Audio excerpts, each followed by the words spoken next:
환율이 또 미친 듯이 올라가면서 1,480 원까지 갔습니다. 우리나라가 이런 정치적 불확실성으로 환율이 이렇게 오르는 경우가 있었나 싶기는 하거든요. 이 박근혜 대통령 탄핵 때도 경제적인 타격은 별로 없었단 말이에요. 왜냐면 정치적 불확실성이 낮았기 때문에 경제 부분에서는 별 영향력이 없었는데, 지금 우리나라의 정치 상황은 예측이 안 돼 지금.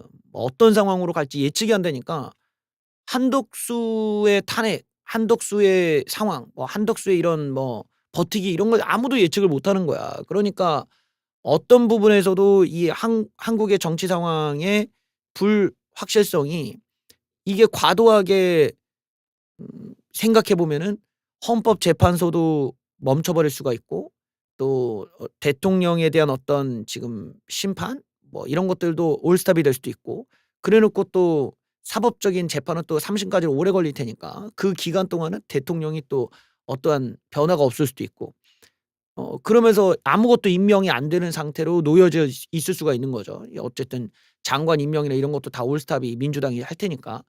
이런 상황에서 불확실성이 이렇게 크니까 이게 경제에까지도 불똥을 튀게 하고 있습니다. 이런 사례가 잘 없어. 진짜 어디 제3 국가, 진짜 못 살고 정치 환경이 불안정하고 막 쿠데타가 맨날 일어나고 내전이 일어나고 이런 나라가 아니고서는, 이런 경우 웬만한 선진국 반열에 있다라고 하는 나라에서는 찾기 힘든 현상인데, 지금 우리나라가 정치적인 불확실성으로 환율이 지금 1,480 원을 뚫고 올라간 이런 기록적인 상황까지 왔습니다. 이게 거의 10 몇 년 만에 처음이라는데, 정치 후진적 정치, 후진적 정치의 지금 모습을 우리가 보고 있는 거야. 우리나라의 정치에 대해서 전면적으로 우리가 좀 문제의식을 느껴야 될 때가 된 거예요. 그러니까 우리의 국민들이나 많은 기업들이나 또 우리의 어떤 경제 상황에 대한 이야기는 전혀 하지 않은 채 그냥 여야의 싸움, 대립, 여기에서 나오는 증오, 여기만 그냥 매몰돼 있는 거거든. 이런 식으로 하면 나라가 뭐가 되냐고. 이런 부분들까지 다 생각하는 정치가 어느 순간 더 이상 이루어지지 않고 있다라는 점이, 이런 상황으로 나아가고 있다. 원화값이 끝모르게 추락하고 있다. 심지어는 장중에 1,480 원, 코스피는 2,400 선이 무너지면서 쭉쭉 떨어지고 있습니다. 한덕수 탄핵 정국으로 불확실성이 커지면서 환율이 미친 듯이 오르고 있고, 앞으로도 환율 널뛰기가 계속되면서 또 트럼프가 등장하면 달러 강세에 기름을 부을 수도 있고, 우리는 또 국정 공백에다가 이 외교 공백까지 지금 감당해야 되는 상황입니다. 1,490 원까지 올라간다. 결국 1,500 원이 눈앞에 있다는 거야. 1,500 원이 눈앞에 있다. 음.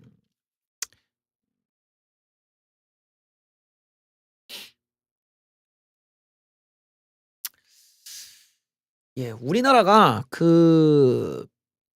지금 트럼프 쪽과 빨리 접촉을 해서 이제 관세 문제에 대한 불확실성을 조금 해소를 하고, 우리나라가 과연 어떻게 대미 수출 부분을 좀 더 이렇게 인정받을 수 있을지를 고민해야 되는 시점이에요. 미국이란 나라의 특징은 자국에다가 무역을 많이, 그러니까 이 수출을 많이 해서 미국을 통해서 수익을 많이 거둔 나라에 대해 상당히 많이 경고를 하고 견제를 하고 또 부정적으로 생각을 한단 말이지. 특히 올해 같은 경우는 미 대선이 있었기 때문에 사실 작년과 올해 정도는 대미 수출을 약간 줄였어야 돼. 눈치를 봐야 됐어야 됐거든. 근데 마구잡이로 우리가 늘린 거야. 이 윤석열 정부도 좀 생각이 없이 그냥 미국에다만 밀어넣기 하듯이 막 넣다 보니까, 이 트럼프가 대놓고 "요즘에 한국 놈들이 우리한테 많이 팔아먹었죠." 막 이 흔히 말하는 블루 컬러들이 한국에 대해서 아주 인상이 안 좋아요. 그러니까 오히려 미국에서 이 반항 감정이 장난 아니게 올라올 정도라고, 이 노동자 그룹에서는. 거기다가 또 미국에서 이 노조들의 힘이 너무 막강해지니까 트럼프도 바이든도 다 노조 시위 집회 가서 "내가 당신네들 대변해 주마." 이러고 친노조 활동까지 한단 말이야 이제는. 우리나라랑 분위기가 완전 달라. 그러니까 이 블루 컬러들의 목소리가 더 커지니 우리나라처럼 미국에다가 막 이렇게 물건을 많이 집어넣는, 많이 팔아대는 이런 나라들이 딱 찍히는 거야. 다른 게 아니라 이게 그 노동자 계열에서 나온 반항 감정이 기반이 돼서 나오는 거다. 그러니까 빨리 인제 트럼프를 만나서 뭔가 이렇게 딜도 치고 "우리가 뭘 하겠다. 이쪽도 좀 달라." 뭐 이러면서 뭔가 교환해야 되는 이 시기에 한국은 지금 빠져 있단 말이죠. 그리고 거기에 또 주한미군 주둔 비용까지 트럼프가 건드렸거든요. 그러니까 한국이 미국을 통해서 가져갔던 수익을 미국이 그 이상 뜯어 가져가겠다라는 지금 시그널을 보낸 거예요. 그럼 여기에 대응해서 우리도 빨리 외교적인 대응을 해 줘야 되는데 전무합니다. 트럼프 쪽의 라인과 아무것도 없어. 애초에 그 계속 바이든 쪽으로만 라인을 잡다가 최근까지도 지금 트럼프 아무런 얘기를 지금 못 하고 있어요. 아마 다르게 보면 트럼프 쪽이 안 받아주는 것일 수도 있겠죠. 왜냐면은 이번에 트럼프는 어찌 됐든 어떤 나라로부터 많은 수익을 거둬오면 미국 사람들이 다 좋아한단 말이에요. 그런데 그게 보통 뭐 우리는 잘 모르는 다른 국가라면 상관없지. 뭐 중국한테 뜯어먹든 어디 뭐 독일한테 뜯어먹든 이러면 얼마나 좋아. 근데 이게 지금 우리나라한테 정조준을 하고 있는 상황에서 지금 이런 정치적 불확실성이 나오고 외교가 다 올 스탑이 되니까 트럼프는 사실 호재를 만난 거죠. '아싸 잘 걸렸다 한국. 아싸라비아 한국 넌 잘 걸렸다.' 그러면은 어떤 꼬투리를 삼을 수가 있다는 거야. '아 얘네들은 안 찾아왔네. 얘네들은 지금 외교도 개판이네. 아무것도 없네.' 그리고 이번 계엄령이 또 미군을 패싱했다. 미국한테 사전 보고를 안 하고 지들 맘대로 계엄령을 눌렀다 이거야. 그거는 미군을 위험에 빠뜨리는 행위거든. 미국이 볼 때는 자국의 군인들을 위험에 빠뜨린 그리고 우리의 동맹 관계 배신이라고 할 수가 있는 거거든. 그러니까 미국 패싱까지 하고 잘 걸렸다 이거지. 그래서 아마 트럼프 입장에서는 한국에 대해 굉장히 징벌적인 그런 주둔 비용에 대해서 징벌적 요소까지 생각을 하지 않을까. 분위기가 그렇게 안 좋게 가는 거죠. 그리고 또 트럼프의 어떤 정책들이 앞으로 이제 이런 관세 정책으로 이렇게 나가게 되면요.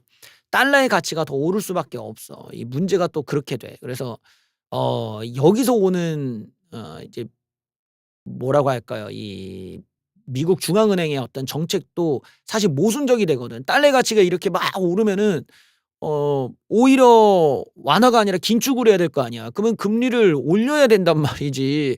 근데 지금 미국 입장에서 내리겠다고 하고 내렸는데 지금 앞으로는 그 달러 가치가 이렇게 오르면 다시 올려야 되는 상황이 오니까 미국의 금융 정책에도 영향을 준단 말이에요. 근데 지금 달러의 영향권이 너무나 세지고 있고 우리나라는 원화 가치가 또 떨어지니까 여기서 더 사실은 심각하게 이격이 벌어지고 있다.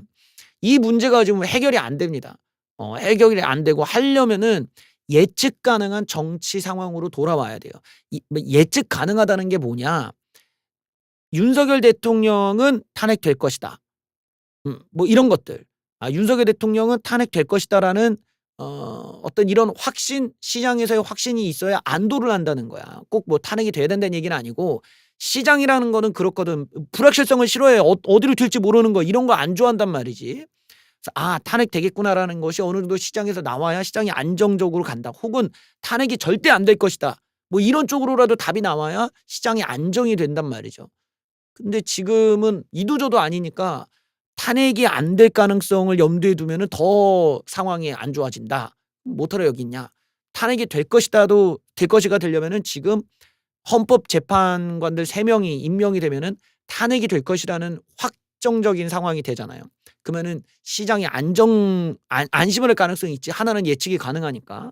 9명 체제에서 윤석열 대통령이 탄핵이 기각당할 가능성은 제로다. 다들 그렇게 볼 거 아니에요. 우파도 그렇게 볼 테니까. 그러기 때문에 그 상황, 요 상황에서 시장이 안정되려면은 이제 헌법재판관은 언제 또 임명을 할 것이냐, 몇 명을 임명할 것이냐가 이제 중요한 또 변수가 되죠. 그때까지는 시장이 계속 혼란 속에 있는 겁니다. 그래서 이번에도 한덕수가 임명을 할 거라고 봤던 거야, 시장은. 안 했어. 왜냐면 한덕수가 이전에 그 양곡법이라든가 이런 야당의 말도 안 되는 말도 안 되는 이런 그 법안에 대해서 거부권을 행사했잖아요. 거부권을 행사했으니까 '아 대통령의 권한을 행사했네.' 근데 그게 사실은 임명권보다 더 적극적인 행사거든. 법에 대해서 반대한 거니까. 국회가 어쨌든 한 거를 갖다가 반대했으니까. 그러니까 당연히 헌법재판관은 사실은 대통령이 거부하질 않아 웬만하면. 헌법재판관의 임명에 대해서 웬만하면 대통령이 거부하지 않고 그냥 다 통과시켜 주니까 그런 부분에서는 당연히 이렇게 소극적인 행사라고 할 수 있는 헌법재판관의 임명의 부분에 대해서는 당연히 행사할 거라고 시장은 봤는데 아니니까 지금 샤킹이 되었다. 쇼크가 있었다라고 봐야겠죠. 근데 이제 앞으로는 또 이제 시장을 과연 안정시킬 수 있을지 좀 또 봐야 될 것 같습니다. 그러다 보니까 우리 덕수 형님이 오늘 탄핵을 당하셨어요. 예. 한덕수 탄핵안이 통과됐습니다. 이럼으로써 이제 대행이 다음 서열로 이제 넘어가게 되는 상황이 됐습니다. 뭐 여당에서 원천 무효라는데 그 여당의 스탠스가 이게 법적으로도 그렇고 사실 이게 논리적으로 그렇고 뭔가 이렇게 설득력이 없어. 그러니까 거기다가 숫자도 적으니까 이렇게 나가는 게 사실 실리적이지가 않거든 지금. 여당은 그냥 어떻게 보면 존재감이 없잖아. 그냥 야당 혼자서 다 드리블하고 그냥 밀어 넣는데 뭐 이거를 뭐 막지도 못하고 그냥 밀려버리니까. 그래서 정족수 151명이면은 한덕수가 탄핵된다. 총리로서의 탄핵을 시키니까 총리는 이제 날아가고 그 다음 순번으로 대행이 넘어간다 이런 주장이에요. 이재명 웃는 거 봐라. 한덕수가 직무가 정지되는 상황에 왔다. 총리가 직무 정지됐어요. 그래서 뭐 이럼으로써 이게 그 어떤 민주당의 주장과 국민의힘의 주장이 여기서 이제 충돌을 하게 되는데 그러니까 국민의힘은 대통령 대행이니까 대통령의 탄핵할 때처럼 200명이 반대를 해야 되는 거 아니야. 찬성을 해야 가결되는 거 아니냐라는 건데 민주당은 이제 우리는 총리를 자르는 건데 무슨 대행과 뭔 관련이 있냐 이런 거거든. 그러니까 총리를 자르는 것과 대행을 탄핵시키는 거는 의미가 완전히 다른 거죠. 예, 대행이라는 거는 직무가 정지된 서열이면 다음 서열로 넘어간단 말이야. 그러니까 대행은 계속 이렇게 연이어서 가는 거지. 대행을 아예 못하게 하겠다면 그 대행 자체를 탄핵하겠다라면 또 그때는 200명이 필요할 수 있지만 지금 야당의 주장은 우리는 대행을 탄핵하는 게 아니라 총리를 탄핵하는 거다 이거거든. 그러니까 막말로 지금 뭐 국방장관, 뭔 장관 뭐 이런 애들 죄다 직무정지잖아요. 이런 애들은 저 대행 자리가 안 가요. 바로 다음 서열로 넘어가. 직무 정지를 시키면 대행은 넘어간다는 거야. 그러니까 그걸 이용해서 총리를 탄핵하는 거다. 총리직을. 그래서 한덕수를 직무정지를 시켜서 다음 서열인 경제부총리한테 넘기게끔 하겠다. 이게 이제 야당의 계획이죠. 그래서 제가 이거 그 뭐죠 대행 체제로 넘어가기 전에도 이 최상무기가 이 경제부총리가 대행이 될 수도 있다. 그러니까 저 사람에게 주목해야 된다. 제가 얘기를 한 적이 있거든요. 그러니까 이게 그렇게 흘러가는 거야. 이 야당도 그거를 알고 노린 거고 사실 그때부터 이제 돌던 이야기들도 다 결국 한덕수가 결론을 못 내리면 그 차선책으로 저 다음번 경제부총리한테 넘기는 안들은 이미 그때부터 다 돌고 있었던 거죠. 그래서 제가 그때 얘기했는데 결국에는 제가 그때도 한번 얘기했지만 최성마까지 왔습니다. 그래서 그 다음번 경제부총리가 지금 대행을 이어받아서 예, 지금 진행하게 됐어요. 재미있게도 한덕수가 이걸 인정했습니다. 이 사람이 나서서 난 인정 못하겠다 할 수도 있는데 지금 인정을 하고 넘겼어요. 이런 걸 보면은 덕수 형님의 속마음을 알 수가 있지. 예. 이 다음번 서열인 최상목을 만나서 이걸 넘겨준 거야. 이렇게 넘겨주는 과정을 해야 돼. 그러면서 한덕수가 이거를 일단 받아들이기로 했다. 한덕수는 탄핵안을 수용했다. 유감을 표하면서도 결국에는 탄핵안 가결 뒤 최성목 경제부총리를 만나 안정적인 국정 운영을 당부하였다. 이 부분을 제가 이제 어저께 언급하기로는 덕수 형님이 어떤 썰에서는 덕수 형님이 이제 시간을 끌어서 자기가 차기 대권 주자가 되고 싶어서 일부러 시간 끄는 거 아니냐고 하는데 제가 거기에 대해서는 약간 가능성이 낮다. 왜냐면 그렇게 시간을 끌 수가 없다. 한덕수가 민주당에 다 밀어붙이면 그냥 끝나기 때문에 그쪽 시나리오보다는 덕수 형님이 원하는 거 아니냐 탄핵을. 왜냐면은 한덕수 입장에서는 선택을 못하는 문제야. 자기가 이거를 3 명을 임명을 하자니 자기 손으로 윤석열을 탄핵시키는 아주 변절자 이런 배신자 이렇게 되는 거고, 막말로 자기가 배신자 되고 민주당이 입당할 수도 없고 어디로 갈 거야 지가. 그러니까 그냥 끝나 버리잖아. 그렇다고 이거는 거부권 행사하면서 자기가 버티자니 전 국민적인 매국노가 될 판인데 이걸 어떻게 버텨요. 그러니까 덕수 형님이 이러지도 못하고 저러지도 못할 바에는 차라리 그냥 말도 안 되는 여야 합의안 던져 놓고 야당 보고 "야 나 탄핵해 줘." 그걸 속으로 바라는 거 아니냐. 어제도 제가 그런 얘기했는데 딱 그런 결과가 나왔죠. 이 사람이 그거를 받고 바로 나가 버려, 짐 싸들고. 원했던 거야. 자기가 얼마나 고민이 많았으면은 "야 그냥 차라리 난 나갈란다." 근데 자기가 사표 내고 나가기보다는 그냥 깔끔하게 던져 놓고 나는 이제 조용히 빠지고 상무가 "네가 좀 고생 좀 해라." 이러고 가신 겁니다. 그래서 덕수 형님은 자기는 "배신자 소리는 듣지 않겠다."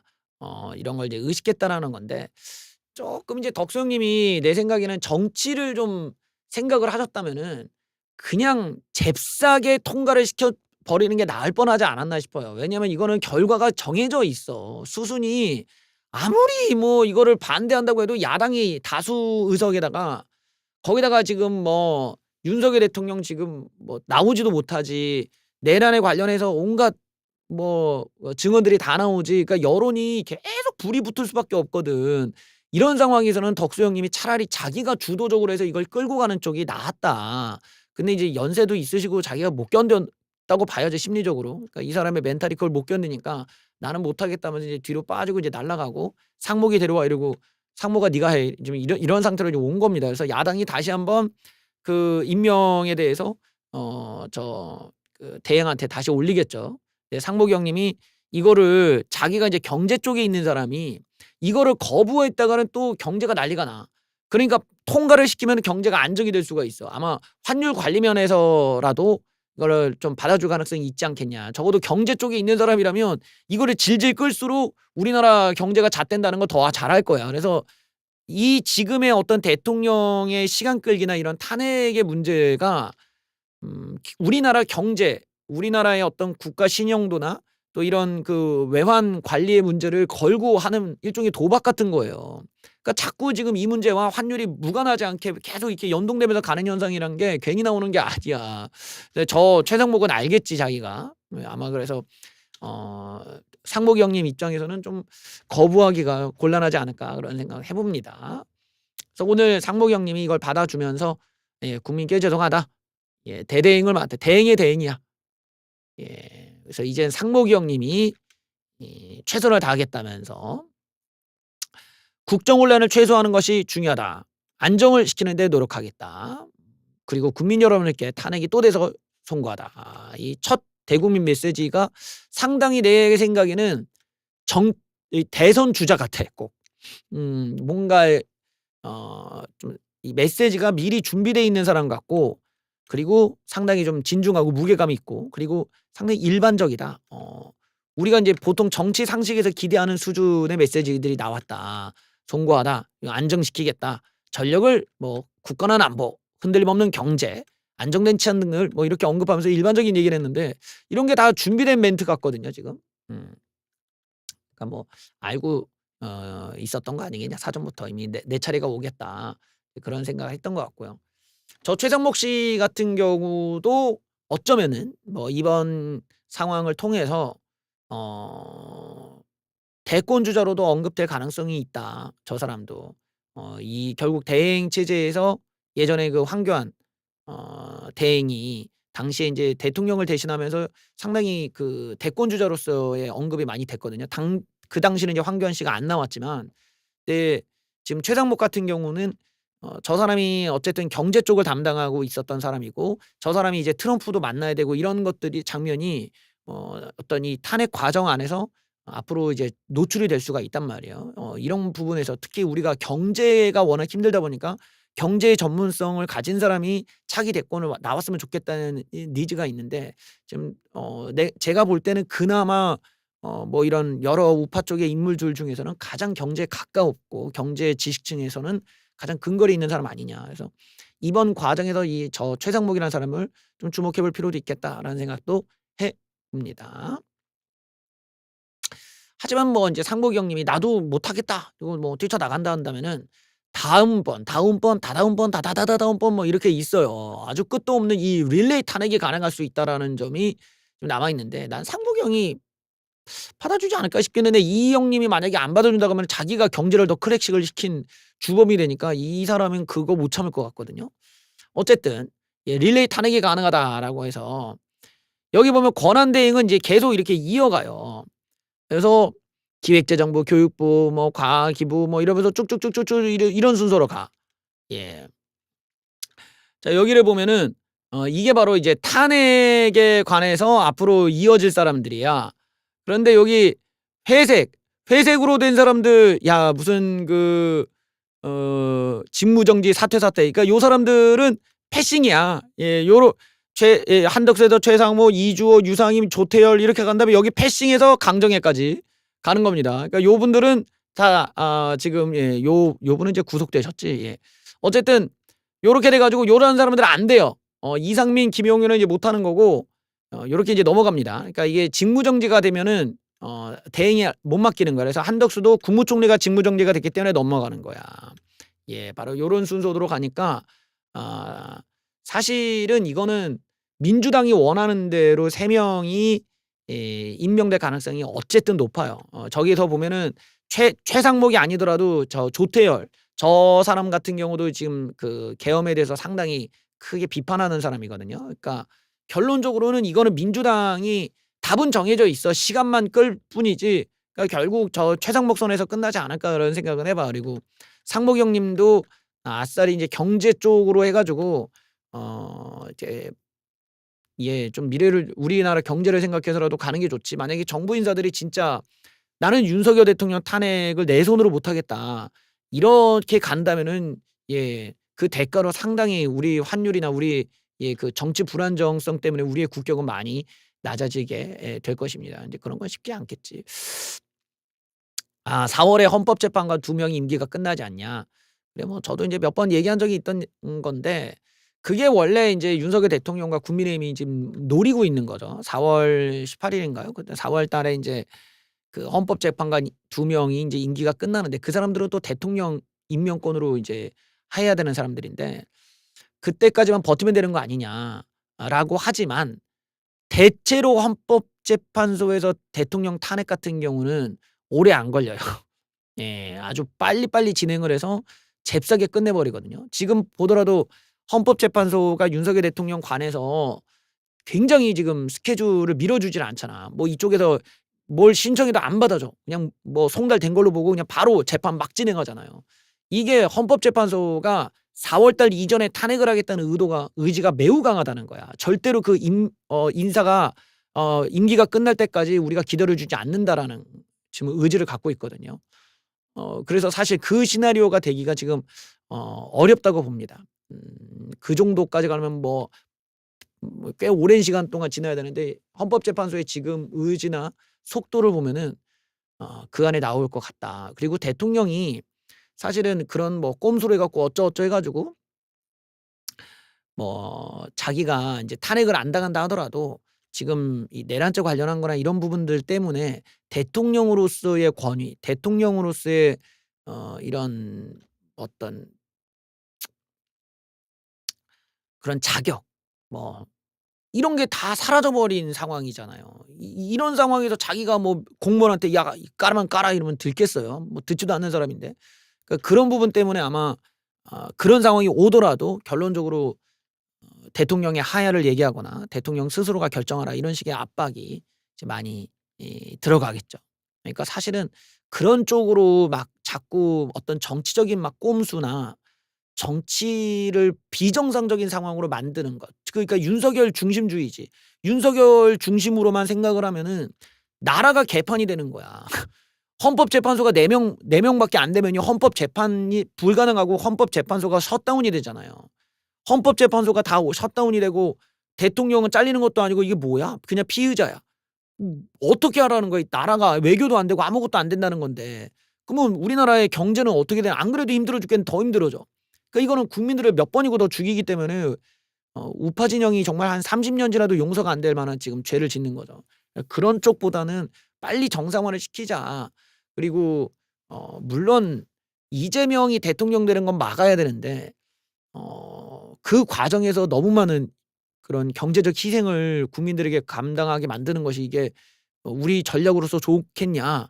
이런 걸 잘 고민해 봐야지. 그러니까 좀 윤석열 대통령한테 가장 악수를 둔 게 아니냐 좀 생각을 해요. 그러니까 항상 정치는 싸우라고 있는 게 아니라고. 이 좌와 우의 개념이라는 거는 서로 싸우라고 있는 게 아니라 서로 다름을 느껴보고 그 안에서 합의점을 찾으라는 거야. 우리가 원하는 100을 다 했으면 좋지. 근데 뭐 예를 들어 여성가족부를 폐지를 하면 좋지. 근데 폐지를 못할 거면 예산이라도 줄이면 되잖아요. 우리는 그런 합의의 과정을 거쳐서 결국에는 뭐 궁극적으로는 뭐 한 10년 뒤에는 폐지하는 쪽으로 서서히 이렇게 흘러가는 걸 그게 민주주의의 방식이잖아요. 느리더라도 어떤 방향으로 가는 걸 원하지 서로 대립만 하면 남는 게 없잖아, 변화가 없고. 그러니까 그거는 그냥 퇴보란 말이죠. 인제 윤석열 대통령이 너무 이제 대립과 증오, 이 민주당식 정치에 너무 도취됐어 지금. 그거는 인제 좌파들, 흔히 말하는 프롤레타리안들, 어떤 그 무슨 뭐 시위 집회를 하면서 세상을 갖다가 막 민중이 중심이 돼서 다 도 두 뭐 이러자 뭐 이런 애들의 수준에 머물러 있는 거야. 근데 우파 진영은 그런 진영이 아니거든요. 우파들이라는 거는 그런 감성적인 걸 내세우는 게 아니라 팩트와 논리를 가지고 사람들을 설득하고 변화를 만들어내는 거거든. 되게 그래서 우파라는 게 어려운 진영이야. 근데 이런 부분에서 인제 윤석열 대통령이 '준비가 너무 안 됐다.' 좀 이렇게 지적해 볼 수 있겠죠.